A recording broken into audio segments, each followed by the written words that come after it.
अरे बहू, रोहन पहुंचने ही वाला होगा। आज खाने में उसकी पसंद के आलू के पराठे ही बनाना। जी पापा जी। पापा, मैंने रोहन के कमरे की सफाई करवा दी है और इंटरनेट भी लगवा दिया है। अच्छा किया बेटा, वरना रोहन कहता है कि पापा घर में इंटरनेट ही नहीं है, मैं यहाँ कैसे रहूंगा। घर में त्योहार जैसा माहौल था।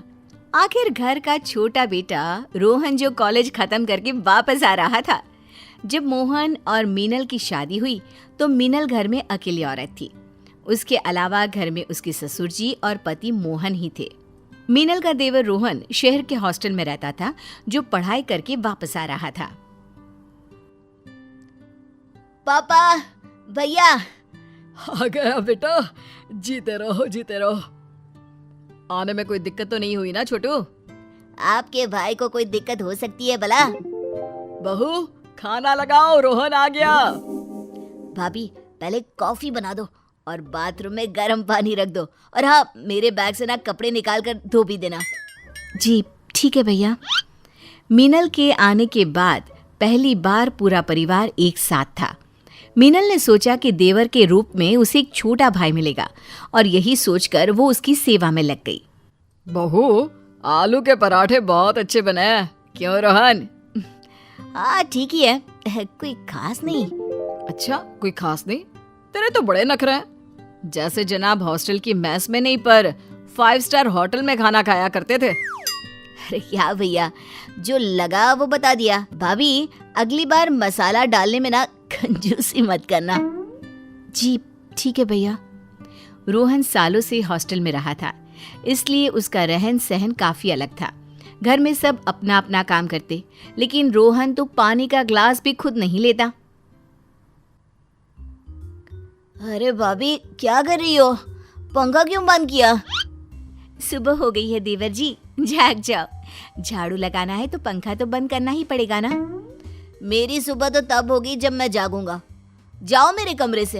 अरे जब मैं बाहर जाऊं तब सफाई करना और जाते जाते पंखा चालू कर देना। भाभी, ओ भाभी। क्या हुआ देवर जी? मेरी व्हाइट शर्ट क्यों नहीं धोई? अब मैं क्या पहन कर जाऊं? शर्ट धोनी थी तो वॉशिंग एरिया में रख देते, मुझे कैसे पता कि धोनी है? वॉशिंग एरिया में? इतना टाइम नहीं है मेरे पास। और आपको कपड़े देख के समझ में नहीं आता कि ये गंदे हैं? आज रात तक धो के प्रेस कर देना। रोहन मीनल के साथ नौकरानियों जैसा बर्ताव करने लगा। ये सब उसके पापा देख रहे थे और उन्हें ये बिल्कुल अच्छा नहीं लग रहा था। बहू के प्रति रोहन का बर्ताव बहुत ही खराब है। उसे समझना पड़ेगा कि वो घर की बहू है, नौकरानी नहीं। भाभी, ओ भाभी, कहाँ चली गई? मेरे लिए खाना बना दो। खाना बनाकर टेबल पर रखा है, आप ले लो। मैं ठंडा खाना नहीं खाता, मुझे गरम रोटियां ही चाहिए। रात के 11 बज रहे हैं रोहन, वो कब तक तुम्हारा इंतजार करती? मैं तो रोज ही देर से आऊंगा पापा, तो क्या रोज ठंडा खाना खाऊंगा? आप लोग बहस मत करिए ना। देवर जी, मैं रोटियां बना देती हूँ। पापा जी, आप प्लीज आराम करिए। नहीं बहू, इसकी बदतमीजी बिल्कुल नहीं चलेगी। रोहन वो तुम्हारी भाभी है, उससे तमीज से बात किया करो। वो अकेली पूरे घर का ख्याल रखती है, खाना बनाती है, सफाई करती है। तुम कोई काम तो करते नहीं, ऊपर से हुक्म चलाते हो। ये सब करना उनका काम है पापा। बिल्कुल नहीं, वो मोहन की पत्नी है, तुम्हारी नौकरानी नहीं। खुद कुछ काम करो तो पता चलेगा। उसमें क्या बड़ी बात है? मैं सालों से हॉस्टल में रहा हूँ, मुझे अपना काम करना आता है। ठीक है, तो आज से तुम अपना सारा काम खुद करोगे। अरे पिताजी, वो छोटा है। बीच में मत बोलो मोहन, छोटा छोटा करके सर पर चढ़ा लिया है तुमने। कल से रोहन अपना सारा काम खुद करेगा, अपने कपड़े धोएगा, कमरे की सफाई करेगा और खाने का इंतजाम भी खुद करेगा। और बहू, तुम इसका कोई काम नहीं करोगी। उसमें क्या बड़ी बात है, कर लूंगा मैं। उस रात तो रोहन ने अपने घमंड में पिताजी की शर्त मान ली। अगली सुबह जब वो उठा तो रात की बात भूल गया था। सुबह के 10 बज गए, भाभी ने कमरे की सफाई नहीं की। ओ याद आया, सफाई बाद में करूंगा, पहले तैयार तो हो जाऊं। उफ, ये पानी गर्म क्यों नहीं होता? और टॉवेल कहाँ है? ओहो, मेरे सारे कपड़े बिना धुले रखे हैं, इस्त्री भी नहीं किए। रोहन जैसे तैसे तैयार होकर बाहर आया तो डाइनिंग टेबल पर मोहन और पिताजी खाना खा रहे थे। वाह बहू, ये पनीर की सब्जी तो कमाल की बनी है। और पापा, खीर का तो जवाब ही नहीं। खीर और पनीर, खुशबू तो कमाल की आ रही है, लेकिन खाऊं कैसे? छोड़ो, किसी होटल में खा लूंगा। कुछ देर खाना देखकर लार टपकाने के बाद रोहन होटल में खाना खाने चला जाता है।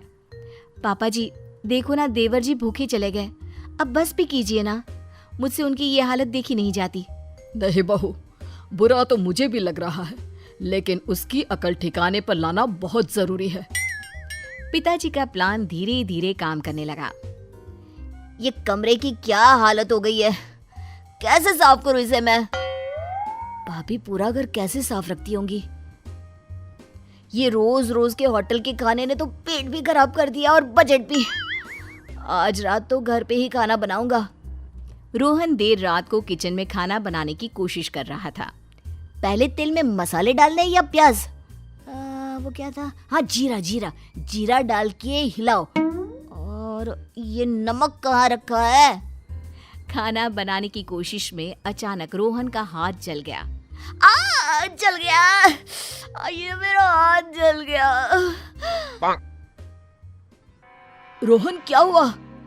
मेरा हाथ जल गया भैया। अरे कैसे जल गया? वो मैं तड़का लगा रहा था और भूल से गरम कढ़ाई पकड़ ली। अरे छाला पड़ जाएगा, मैं अभी मरहम लाती हूँ। क्यों रोहन बेटा, बन गया खाना?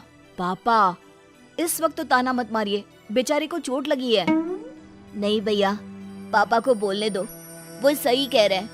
मेरा दिमाग ठिकाने पर लाने के लिए ये चोट जरूरी थी। पापा मुझे माफ कर दो। माफी मुझसे नहीं, अपनी भाभी से मांगो।